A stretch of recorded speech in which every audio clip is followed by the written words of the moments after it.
Red Ray Gun Limited presents The Benji and Nick Show. Hello. Oh, perfect there. Look at that. Come on. Good morning. good afternoon, Good day. good evening. Goodness. Loch Ness. The sweet sound of victory. If you are listening, then you are listening to the right place. This is the Steve and John Show. I am Steve. What? Oh, sorry. No. You've been moonlighting. This is the Benji and Nick Show. I'm yes. Benji. This is Nick, I believe. Yes, and I believe that too, firmly. And what do we do, Nick? Well, we talk about TV, mostly sort of cult TV, old-fashioned TV. Sometimes we talk about what we've been watching this week, and sometimes we read out your emails. But this week, what we're doing is talking about Sapphire and Steel. Yeah. Exciting, eh? Yes. ATV made it in 1979, I want to say. Was it 78? I don't know. 79 to 83, I believe. And let me have a look in the old... Oh, there was a gap in the broadcasting, wasn't there, because of the ITV strike. Anyway, Network, the distributors of fine DVDs and Blu-rays of the sort of television we love, have graciously, and very grateful actually, have sent us 2 box sets, haven't they? Of Absolutely, yes. For us to watch. Incredibly kind of them. And the thing about Network is... and this is what I always say whenever I'm describing like old telly shows to people and stuff that people should get on DVD. I would say, oh yeah, and they said, I said, yeah, you can get it from Network, and they say, oh yeah, have they got this? I'm like, yes, of course. And have they got this? Yes. And what about yes? And they've got absolutely everything, so it's well worth a look. But we're very grateful for them to send us that Sapphire and Steel. What's the URL of their site? We really ought to give them a plug, oughtn't we? We certainly should, yes. It is networkonair.com. Oh. Well, there you have it. There you have it. There's so much on there. What's on there at the moment, by the way? So at the moment, I'm just looking now on the main page. We have Jerry Anderson's UFO. They're on Blu-ray, looking rather sharp. The Goodies, a huge release there for the Goodies. Really, really great stuff. That's out on Blu-ray as well, I believe. The Prisoner, Tales of the Unexpected. Well, I didn't expect that. I didn't expect that, no. But Birds of a Feather, Tommy Cooper, absolutely. Merlin. Just like that. Has to be said, Merlin. In that sort of John Hurt, Merlin. Have they got Merlin? Have they got any sales on or anything? Any special offers? Well, it's funny you should say that, Nick, because it says here it sounds so rehearsed, and it isn't. I'm just it isn't. Yeah, asking. we're just enjoying this sort of sales like talk. It says there's actually a half price sale across more than 470 titles, so you really should get in there. I know, right? I mean, just to put this into perspective, because this is going to blow your mind. You can get the Sandbaggers complete series 1, the complete series 1 for £2.74. Bam. Yeah, you're damn right. Robin's Nest £1.76. So you know. Remember the theme tune, Robin's Nest, the sequel to Man About the House, for those of you into your 1970s ITV sitcom. Well, if you like Man About the House, you can get that for £1.71. What? Cha-ching. What, the whole lot? Complete series 1. Oh, right, okay. So £1.71 though. I mean, it's, you know. Yeah. Crikey. Malikey. whatever that means. Yeah, yes. Crikey Malikey. Well, there you are, the old Crikey Malikey network site. What's the URL again? So it's networkonair.com. Networkonair.com. I might have learnt that in a few weeks' time. I think so, but it's well worth a look, and it's one of those things. If you can spare 9 hours to look through everything they've got, then it's well worth, because they just have so much. It's an absolute joy to look through, see things, and then go, oh God, I've not heard of that for such a long time. Yeah, so well, and they're going to send us some stuff, some more stuff, hopefully, that we can pick and choose from. And rest assured, we are under no obligation to be nice about it. Yes, we will say it as it is, as we always do, but that's the nature of what we do, and just because we don't like something doesn't mean that perhaps you won't like something, and vice versa. But that's the nature of the game, and as I always say, sometimes it's worth having these things anyway, you know? Yeah, it's a good point. You know, it's one of those things. It's like watching a football match, you know, something I know a lot about. It's like you're sitting, you know, you watch it, go away, your team win, you think, I'm so glad to sit down and watch that, you know, well done. They lose, you think, pretty disappointed, but I'm glad I watched that. It's a win-win, you know? Sorry, I just switched off then. Sorry, it was just my football talk. He had Sky Sports for 3 months, and he thinks he's in the F1, that's Formula 1. He's in the FIFA commentary booth. Just white noise. Just noise. I was just looking on my official Facebook page, and someone's put that footage of Patrick Troughton in Patrick Troughton. Patrick Troughton in The Omen, with the thing going straight through him off the top of the church steeple. Surprisingly satisfying way it's been shot, I always think. It looks relatively good, I always think. It does look very good. And the reason it's on there is because I just put up our huge competition, which was for Shane Dunphy's series of books. The latest one is being published, called If She Returned. It's a series of crime novels featuring the emotionally damaged criminologist David Dunnigan. And there was an opportunity for you to win all 3 of the books, including the latest one, If She Returned. And the question was, what is the name of the series which Dunnigan watches with his friend Miley in book 1 of the series after she vanished, in which Patrick Troughton starts to regenerate? Sorry, Patrick Troughton starts to...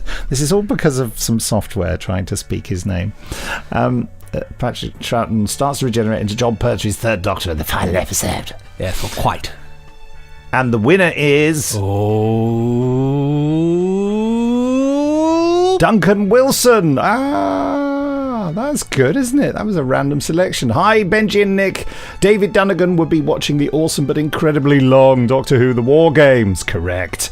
Fingers crossed, as I'd love to win these fab books for Mama Holt. She loves a good crime book. Best wishes, Duncan Horror Blakey. We remember Duncan. P.S. Goggle tells me that Shane is younger than me by 1 day. Laughy emoji. Brilliant. We're very pleased about that. Well, congratulations. You've got yourself a collection of books there, with all the cult goodness inside as well. Lots of little Easter eggs and bits and bobs there. So congratulations. Yes. Huge. And you never know, if we have another competition, I expect we will. It could be you. Yeah, we might give away some of these network DVDs, I reckon. You never know. Yeah. Anyway, so straight to the main topic then. Yes, the subject at hand. Yes, quite. Sapphire and Steel, which amazingly you have never really watched. I'll tell you an ironic thing. Well, it's not really ironic, but it's still interesting. Well, don't say that it is. It's a story. It's a fun anecdote. There's no irony in this story. Years and years and years ago, back in the dark ages, when Doctor Who wasn't even back on the television, there was a website in the early days of websites. Yes. I think it was called the Doctor Who Action Figure Theatre, of all things. And it sounds ridiculous, but it was yes. But it was this person who used to make his own action figures and make sort of comics with them. But they're wonderfully made in the sense that it always looked like he built these sets from scratch, and they always looked incredible. It wasn't, a budget thing. It looked really good, and he even built the Death to the Daleks set. What? The floor and all this Suddenly sort of stuff. I'm interested. It's really good. But and so part of my Sapphire and Steel thing was that he did a series of Sapphire and Steel comics as well. Made little figures of Sapphire and Steel and built sets and characters, and it was really good. And so that was my only coming into Sapphire and Steel. That was my only prior knowledge was reading those comics for some reason. And that would have been. Yeah, in the real dark ages of the internet, when Comic Sans was font of choice for a lot of websites. Wow. That old it's still font. Up there, but, well, there we go. That old Are you looking for it now? Let's just see, So the thing about Sapphire and Steel is that it's sort of the program that a sort of a thread of old fart Doctor Who fans like myself always kind of wanted Doctor Who to be more like Sapphire and Steel. You know what I mean? Sort of not grown up particularly, but a bit darker and a bit more sparse and a bit more. And have you watched any of the documentary on the excellent box set from Network? I've not. No, I was going to say it was interesting actually because I didn't start with the first assignment. Oh, you didn't? Because we got an email through, as you forwarded to me. Yeah. Interesting enough here from Rick, Mr. ITC, Rick Davey, yes. who messaged to say he's the chap who runs the Unmutual Prisoner website, to say that because I'm coming to Sapphire and Steel for the first time, that it would be good for me to start on assignment 2 because it's more interesting.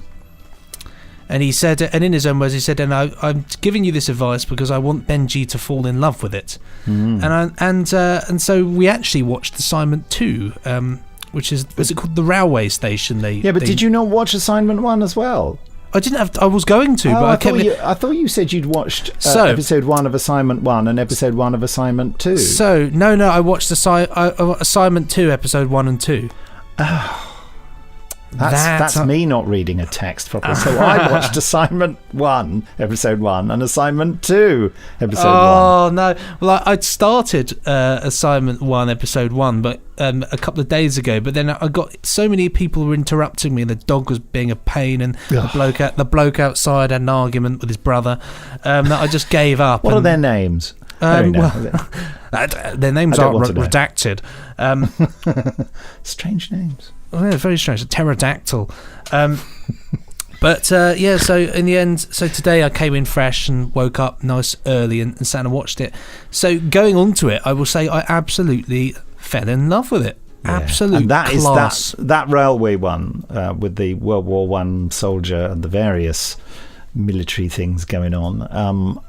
That is, I think, the big favourite, that one. Most people cite that as the one they love. I would suggest, I don't know where I'm getting that information from, it's sort of being beamed through the window of my shed. Yes, I definitely feel this is true. I just made that up. For anyone who's listening who doesn't know what Sapphire and Steel is, they're probably getting quite frustrated now. So could you explain what do you understand Sapphire and Steel, the series, being about, having seen 2 episodes of its second story? So it basically, as they said, because I looked up on Wikipedia to get the full title, but they're interdimensional operatives, Sapphire and Steel, who investigate essentially the paranormal, guardians of time almost, and time streams and whatnot. But if you to put it down, they're paranormal investigators. They're 2 of them. They have powers. They can communicate with each other using telekinesis. Is that moving things? Telepathy. Yes, they only communicate with telekinesis. They just throw chairs at each other and spill each other's coffee. Throw cups everywhere. Had a smashing time. Oh, very, very good. Very good. Yeah, that's a dad joke. That's a very, very dad joke. But yes, so they can communicate with each other through the power of the mind, and all sorts of other things like scan people. But they solve mysteries, and it's one of those things where the show is really made up, in my opinion, from a variety of different elements. It's a recipe, and it all works so beautifully together. And so you're getting a paranormal investigation as such, but with so much more. It's really great fun. What are the other elements that you feel? Well, I would say what for me made this so brilliant was it looks fantastic. It looks really good. The sets are brilliant, and atmosphere, my God, it's just got such a great feel to it. It really feels spooky and high quality. The music, I mean, the chap who did the music, whose name I looked up, Cyril Ornadell, I think his name is. He is like with his stuff, it's like if you were to get some of the most prolific Doctor Who composers and to mix them all up into one sound, it would be him, because he's got bits of Dudley Simpson in there, a bit of Blyton here and there. It even sounds a little bit at times like The Invasion. You know, yes. Like, dang, dang, dang. Yes. It has lots of radiophonic-y bits in there as well, so it's just a real... He likes a flanger, doesn't he? He loves a they love a flanger for so many things as well, not just music, but the voice effects as well. There's a lot of flange going on. But it sounds great, it looks great, and what they nail is that atmosphere, both in the way that it's put together and also the way it's acted as well. It's tense, and you're thinking, it keeps you on your toes, you're thinking, and you're investigating with them, I suppose, really. And it's those two central performances, isn't it, by Joanna Lumley and David McCallum, that really hold it together. Although, of course, you know, the supporting actors, there are only a few of them usually, are also quite always acquit themselves well. But yeah, those central performances are just the bee's knees, aren't they? This is I think the best thing David McCallum ever did, actually. I think I'll tell you the thing about their performances. I mean, you're an actor, so you'll know much more about this than I do. But I just think there's such an otherworldly quality about them, such a mystery. They play it so they stand out from everything in a good way. They're just so... They're huge, and they don't have to say anything, but you know what they're thinking. You know that they're taking in everything around them, and it's just so otherworldly. It's the word I would use. It's just powerful, really.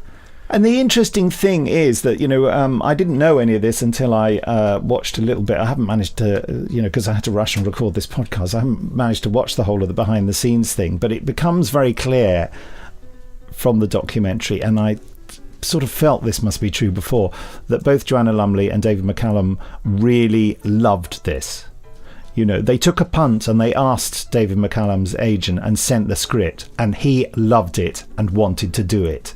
And then because he was on board, it suddenly upped the ante, and they could ask for other people and say, look, David McCallum's doing this, because everyone would have remembered him as a huge movie star and and the star of The Man from U.N.C.L.E., which was like one of the biggest TV series of all time. People still remembered it well in the 70s. I think they stopped making it in either the late 60s or the early 70s, probably the late 60s. But he was a sort of icon. And saying you've got David McCallum in your show. Sorry, my radiator's just going mad here. I feel like I'm cooking myself. And so, they were able to interest Joanna Lumley in it. And I actually think it's the best role she's played, the best dramatic role. Oh, definitely.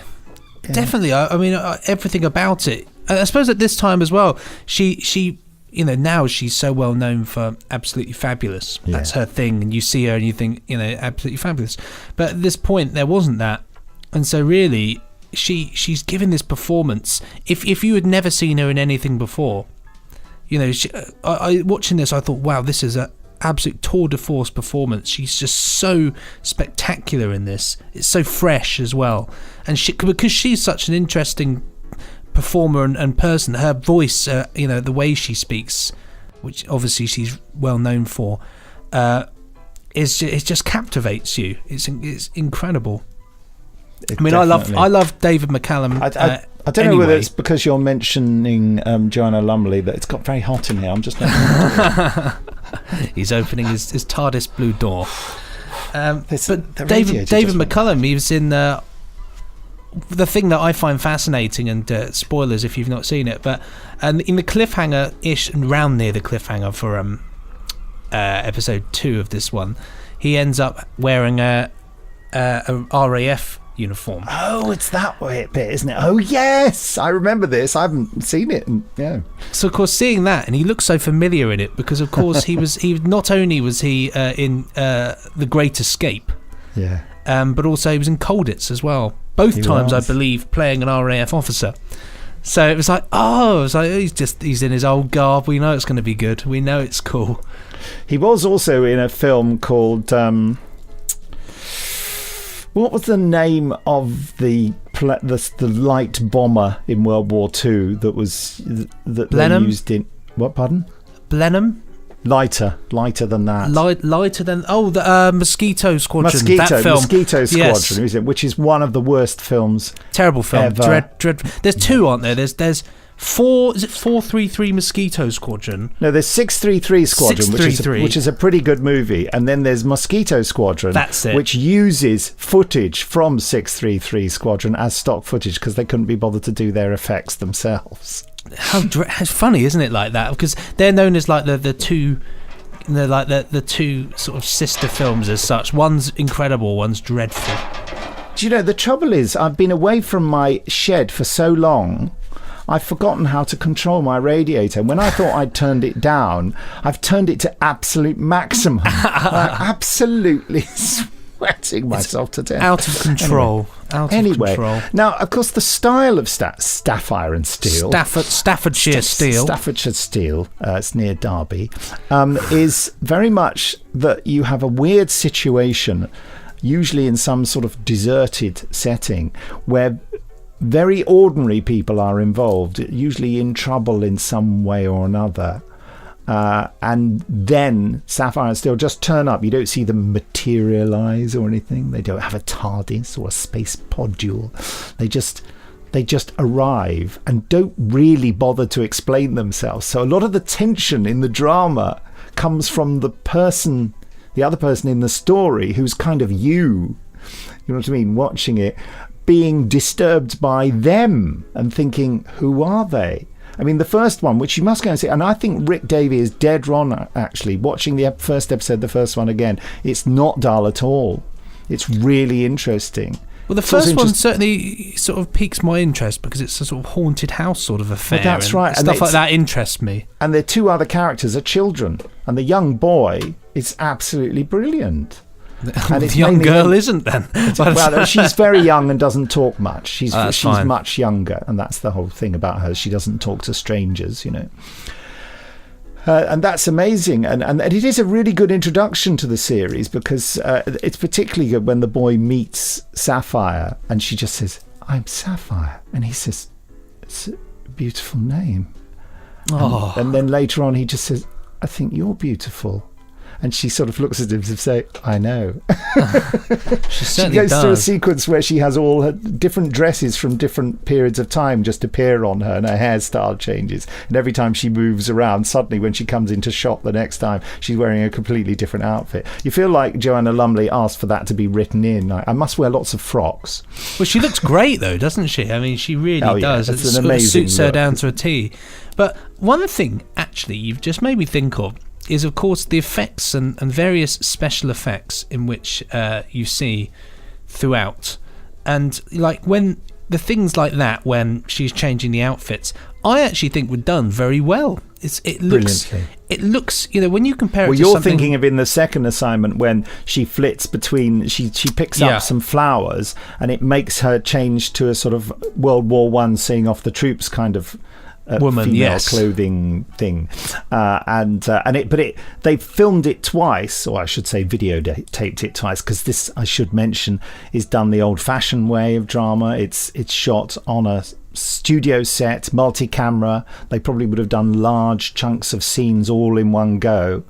And what they've done is very carefully shot a sequence twice and then cut between the two with an effect, and she had a different dress on each pass of it, and they cut between the two brilliantly, don't they? It's really, and the sound effects are good as well, that sort of strange little ruffling noise when it happens. It's all very simply done, but it's like they absolutely knew, this sounds like a negative thing, but I don't mean it that way. They absolutely knew what the limitations of their technology was, and they tailored the production to work that way.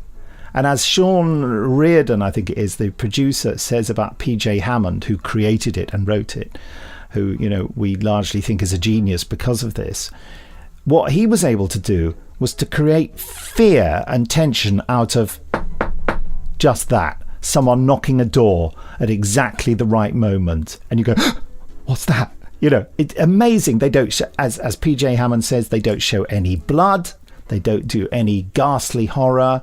They just I don't know. It's just the unexplained, the movement at the corner of the eye, the thing that you think is behind you and then isn't, and all that sort of stuff is. I mean, in the one you've seen, to start with, the intrusion that Sapphire and Steel have come to get rid of is just a sort of darkness, isn't it? And you sort of don't notice it. You think it's just a shadow, and then it starts to move across the screen. It's eerie.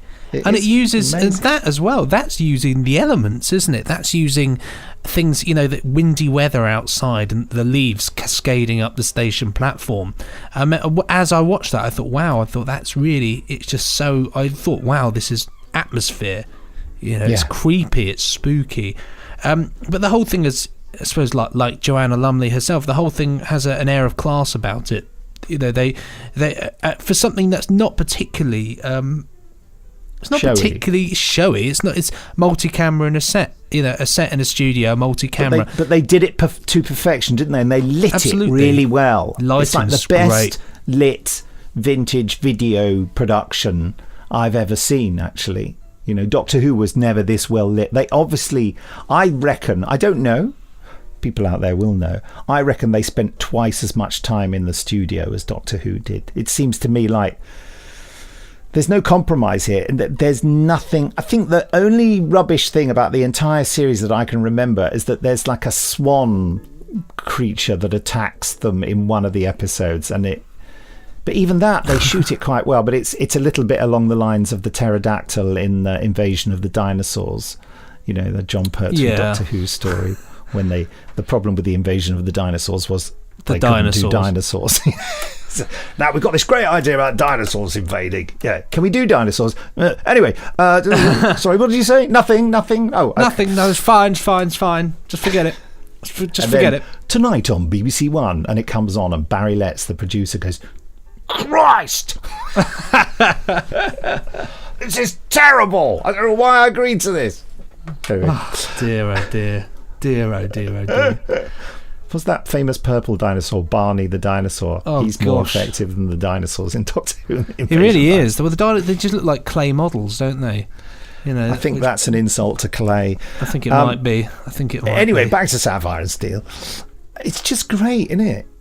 It's a full class affair. I think it's just superbly done. I shall be certainly watching all of it because it's got me hooked in. I was looking at my watch thinking, can I squeeze another one in today? I thought, well, better not, because I've got to do some work. So but nothing would have been nothing would have been greater than just sitting and watching that, really. I can imagine. I mean, we were saying about watching Ghost Watch at Halloween, but you could do a whole Halloween just on one of these and come away pretty damn chilled, and I don't mean in the relaxed way. No, spooked. So I'm 5 exclamation marks from me. It's absolutely a 5 from me, without a shadow of a doubt. It's absolute bargain. Just bargain. I don't know how much it costs, but well, I don't know how much it costs, but a bargain is in you get everything going into it. You get everything you want. I mean, interesting facts about it is that in the documentary they reveal that because none of the stories have titles, PJ Hammond did PJ Hammond write all of it? I can have a look at the episode. But they just wrote episode numbers, and so none of the whole assignment 1 and assignment 2, that's been made up since by we fans to sort of identify the different stories. And I love the way they follow that on the DVD, in that you get all the episodes of the first adventure, and then the first episode of the next adventure is on the first DVD, which took me, I was putting DVDs in, taking them out, putting them in, taking them out, wondering what on earth was going on. I thought, well, where is episode 1 then? They put it on the end of the first disc. Well, why didn't you say? That really confused me. And DVD machines work very slowly, don't they? They do. As do Blu-ray machines as well. As to what? Blu-ray machines as well. They're all. I haven't got one. Well, it's not much better. There's no leap of ingenuity. In this day of instantaneous entertainment, it is odd that DVDs have to sort of... well, first of all, you turn your DVD machine on and it sort of goes...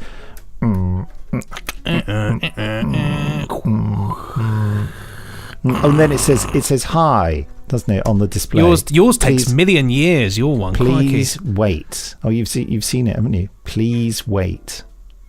Please wait. Please wait. Crikey! Please wait. And then it's goodbye. What? No, don't turn off! What are you doing? God, did you press the button again? I told you don't press it twice. It'll turn on and off again. Ugh. Nightmare. Right, I'll just press that. What was that? The eject button. Does that make it come on? Oh, no, it's coming on. It's coming on. But you've just pressed the on button as well. It's going to turn off when it turns on. It turns on. The tray comes up. And then it goes straight back in. Goodbye. So I'm giving up. I'm getting it on VHS. And we're going to have none of this problem. I'm just going to shove this disc into my head. I'll be found dead with 3 DVDs stuck in my face. And then they say... It's the way you would have wanted to go. It's the way you would have wanted. But bring back VHS, I say. Much more fun. Get to rewind, go have a cup of tea, make a cup of tea, come back, it's finished rewinding, click play, fast forward the adverts, and you're in. Yeah. You're in. And you know that unless you've got a bad player, that video ain't going nowhere. It ain't going nowhere. Yeah, that's true. I haven't played a VHS for years. I've still kept a few. Sapphire's still on VHS. I think the thing I miss about VHS is being able to record things and keep them. You know, being able to say, "Oh, I've got that on VHS," but now it's just like you can't make a great like mixtape of programs or a bit of a day's worth, you know, an afternoon of programming, and you can't just revisit that. You have to. You record it to a hard disk, and then, you know, before you know it, this says more about me than anything else. Before you know it, a little message saying, "There's only 23% left on your," and you think, "Oh God, I'm going to have to delete some of this." It's so true. Which of my children will I kill? You know, it's like, you know, that's the one good thing about talking pictures is that it's not in HD, so doesn't take up lots of room. That's true. I don't record anything in HD. Plenty. I do, but not. I mean, I can't on that. But thinking of my horrific image of self-mutilation with DVDs, it just brings a whole new light to the name we give the stall that's just outside our house on market days, and we say, "Oh, is the DVD man there?" And if you imagine that the DVD man was actually someone with DVDs shoved into his head, it'd be like some sort of Hellraiser creation. Oh yeah, the DVD man. He's coming to get you. Have you finished watching your DVD? If you don't, the DVD man will come. Yeah. And every time you get close to him, he just goes, and then goes, "Goodbye."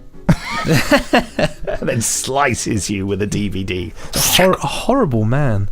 Well, I'm writing a story here. This is one for you.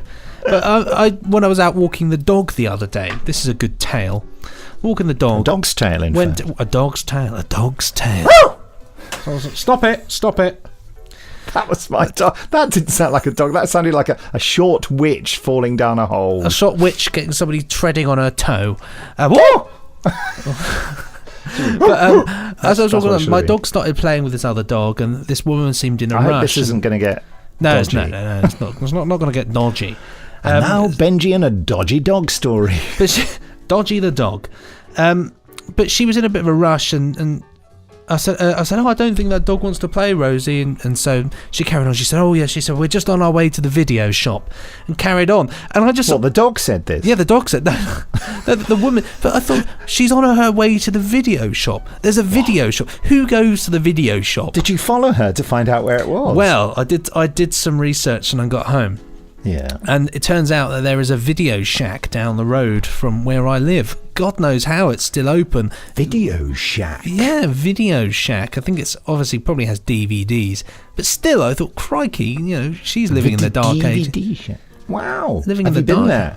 I'm going to go there. I don't want to get trapped into renting anything because there's probably be nothing in there I want. But you never know. Don't go in with a negative attitude, Benji. Oh, sorry. I used to remember you could rent videos from garages. Yeah. pop down the BP and or the Esso and grab yourself a VHS. Or Spa, yeah. I think still some of those small... They sell DVDs now, don't they? Yeah, probably the price you pay to rent them, to be honest. Yeah, definitely. Yeah, it's like they always sell those ones with the white background with the red title. It's like the mark of a mediocre rubbish film. If it's got a white background, a picture of the lead character, and the title is in red, it's terrible. Is that actually the benchmark? It's my benchmark. If I see it and it's got a white background, red title, I think, no, not for me. It's going to be rubbish. So these cheap DVDs available, they're still not as cheap, he says in a plugging sort of way. They're still not as cheap as the special offers on the network site, aren't they? Those are quite phenomenal.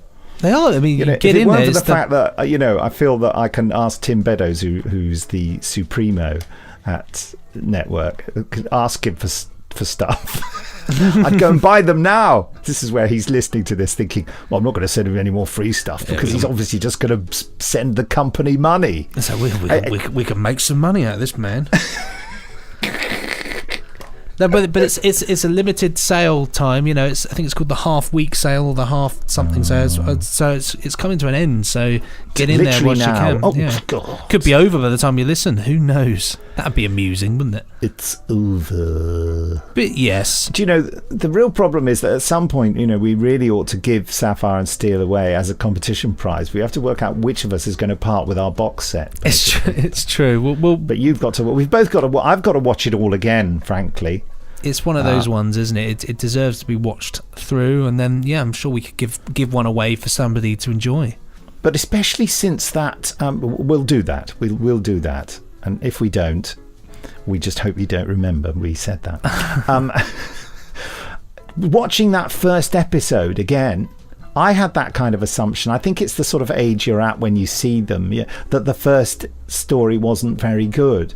But seeing it again makes me realise that I've got an entirely new perspective on it, and that's what I'm really looking forward to. Time enjoying. Does that, doesn't it, really, I suppose? You go away from something and you come back and you think, oh. Did I mention that Sapphire and Steel was kind of messed up by the ITV strike? Yes, you did. It was one of your opening lines of the introduction, Well, that's a shame, because it sort of got lost and people lost track of what it was. Because it was suspended for the nature with a lot of these things, isn't it? At that time, it sort of did shake everything up a little bit, didn't it? Can you find anything out about its viewing figures? Because they put it on, it's sort of like 7 o'clock or 7:30, and I remember at the time my parents being sort of quite confused by the fact that something that essentially through their eyes looked a bit like Doctor Who was doing on ITV at that sort of time, and I think it was possibly not scheduled very wisely. Had it been more so, we might still be watching new episodes of Sapphire and Steel now.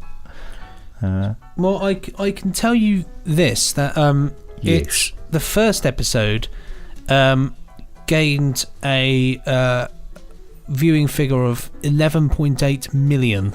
That's pretty good. That's pretty damn good, isn't it, really? Continue with a further 7 episodes appearing in the top 20, and it was the 4th most watched programme of the week across all channels. Wow. And even in 1981, 3 in 1981 and 1 in 82 entered the top 20 as well. So that's not pretty bad, is it? Pretty good, isn't it, really? I guess those star names were quite a lure, weren't they? Yeah, well, that's, and it looks class. I mean, I'd not seen if there were any adverts. I assume there must be, but if you see it, you think, oh, that looks worth watching.